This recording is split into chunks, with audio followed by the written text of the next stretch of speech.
আসসালামু আলাইকুম।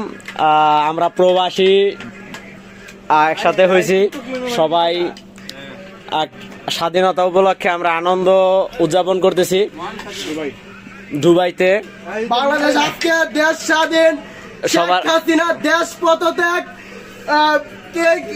সন্ত্রাস পদত্যাগ, আওয়ামী লীগ পদত্যাগ, ছাত্রলীগ পদত্যাগ, দেশ একদম আওয়ামী লীগের কোনো চিহ্ন থাকবে না। এখানে সবার অনুভূতি প্রকাশ করা হইতেছে।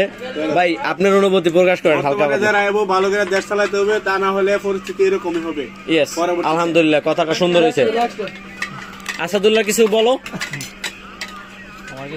আপনার ভাই হালকা পাতলা অনুভূতি। আমি এখানে আরেকটা কথা আর কি না বললেই নাই, আমরা যারা বিদেশে আসতে চাই তাদের যেন পাসপোর্ট থেকে শুরু করে বিদেশ আওয়া পর্যন্ত এই সবকিছু প্রসেসিংটা যেন সহজলভ্য করা হয়, এতটুকু আমার দাবি। সরকারের কাছে যারা সরবরাহের প্রবাসীদের যাতে সুবিধা থাকে, আর প্রবাস থেকে যখন যায় তখন যেন তাদের সামান কিছু চুরি না হয়, যারা সুন্দরভাবে বাসায় পৌঁছতে দিতে পারে, সেই নিরাপত্তাটুকু আমি চাই, আমরা চাই সকলেই। হাসান কিছু বলবা? ইদ্রিস বক্তব্য কে দিবে? ইদিস তো ইদিস রেডি। আলামিন ভাই লাইটিংটা সুন্দর হয়েছে। আলামিন ভাই কিছু বলেন। এ হলো আমাদের আলামিন ভাই। আমি সাবসব শিবির করি, এখন বর্তমানে রিল্যাক্সে ছিলাম, টেনশনে ছিলাম, এখন খুব রিল্যাক্স করি।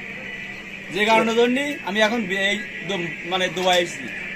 কেস কামলা খাই, বহুত ঝামেলা পরে, খুব কষ্টের দেশ ছাড়ি এই দুবাই এসেছি। অসংখ্য ধন্যবাদ প্রিয় বড় ভাই আপনাকে, এবং অবশেষে আপনার থেকে চাওয়া যে দেশ পদত্যাগ করাতে শেখ হাসিনা, আপনার অনুভূতিটা কি এখন?